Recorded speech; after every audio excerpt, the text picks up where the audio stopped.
Well, it was Sunday, bloody Sunday, when they shot the people there. The cries of 13 martyrs filled the free Derry air. Is there anyone amongst you dare to blame it on the kids? Not a soldier boy was bleeding when they nailed the coffin lids. Northern Ireland is a beautiful province. Thousands of families live and love in Northern Ireland. Children play in the streets of the amazing towns. Pastures and farmland spread for miles.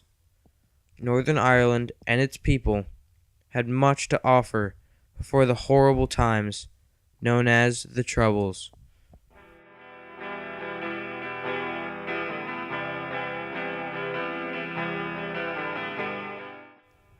The Troubles is a horrible disaster in the British province of Northern Ireland that resulted in the death of thousands of people.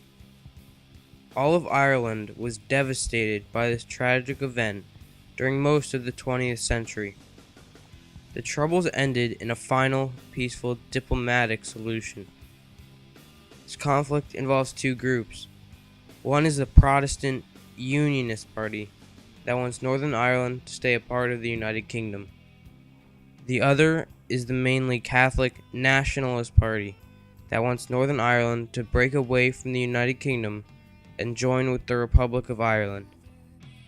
The tensions have been growing between these two groups since the mid-1600s, when English Protestants moved onto Irish land. The Government of Ireland Act in the early 1920s separated the 6 northeastern counties of the Republic of Ireland, which became Northern Ireland, a part of Great Britain. An Irish Civil War occurred between Northern Ireland in coalition with Great Britain and the Republic of Ireland. This war lasted for 1 year in 1922. This civil war started a conflict of retaliation that lasted until a peace agreement in the late 1990s. Many paramilitary or political and military-based groups were part of the Troubles and were responsible for much of the violence that occurred in the subsequent years. The Irish Republic Army was a nationalist paramilitary group whose aim was to remove Northern Ireland from the United Kingdom and bring about a united Ireland by force of arms and political persuasion. They swore to protect the Catholic minority in Northern Ireland by any means necessary. The Ulster Volunteer Force is a unionist paramilitary group that attacked innocent Catholics in retaliation for IRA attacks on Northern Ireland. The historical beginning of the Troubles originated in 1968 when many civil rights protests were taking place by Catholics in Northern Ireland. Unnecessary force was often taken on them by the Northern Irish Police Force, or RUC. This made the tensions between Catholics and Protestants very high. In 1969, a group of Protestants marched through a Catholic neighborhood referred to as Bogside. The marchers and residents clashed, leading to Northern Irish Police Force intervention. The police couldn't control the outbreak, so British soldiers were sent in to maintain order.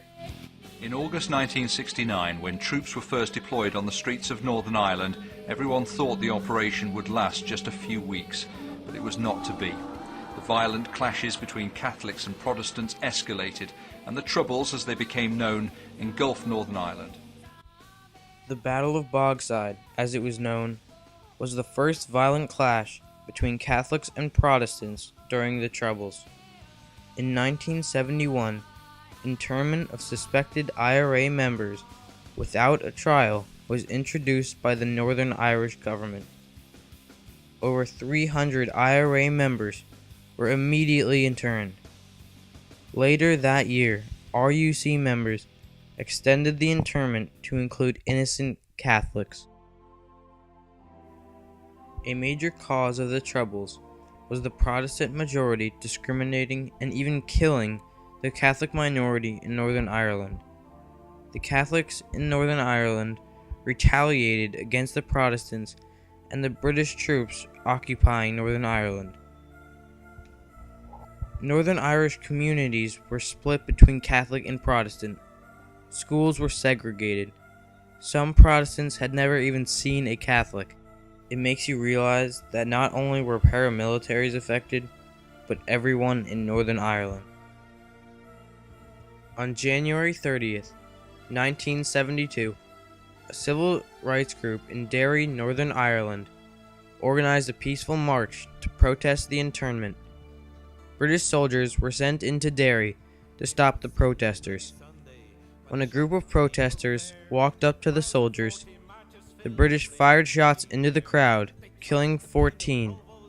Many of the people that died were young boys, no older than 16. This was known as Bloody Sunday.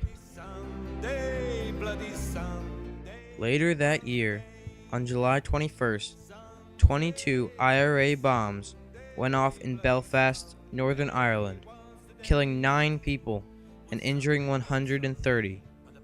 This incident was known as Bloody Friday.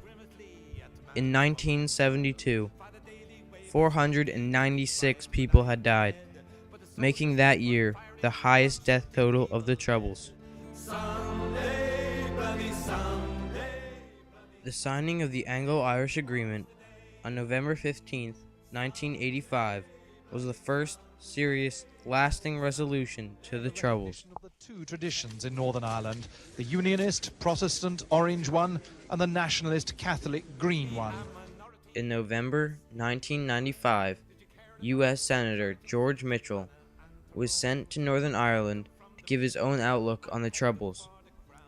Later that month, President Bill Clinton came to Northern Ireland to aid the peace process by offering trade and commerce to Ireland and Northern Ireland. After months of discussion, the British government proposed a resumption of the peace talks.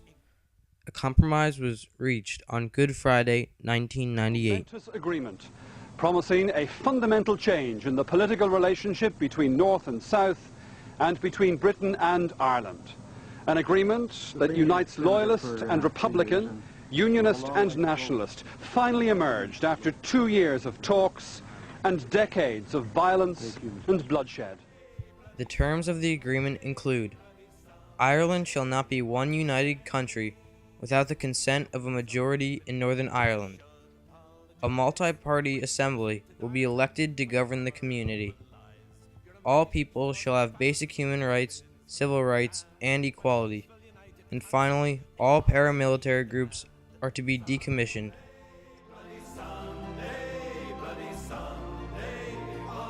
In general, the whole level of terrorism and animosity has dropped considerably. Deaths have almost gone, certainly from the times when there were over 100 people being killed a year. Now the economy is coming back a little. Now people are looking forward to a bit of peace. Now there's more confidence. In terms of employment, growth, foreign investment, even the sort of retail evening economy, all those indicators would be fairly positive, I would suggest. The Troubles were a devastating disaster between Unionists and Nationalists in Northern Ireland. 3,524 died as a result of the Troubles. The Northern Irish people were ready to complete this chapter of their history and end the violence. The peace process ended the Troubles.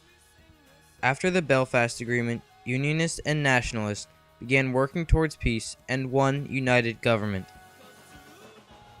The Belfast Agreement had short-term success by stopping the violence, and long-term success by showing Northern Ireland that peace can be reached without bloodshed, but with joint diplomacy. After all of the deaths and violence for over half of a century, diplomacy and peace have finally prevailed. The healing has begun. There is now a hope for a united, peaceful Ireland.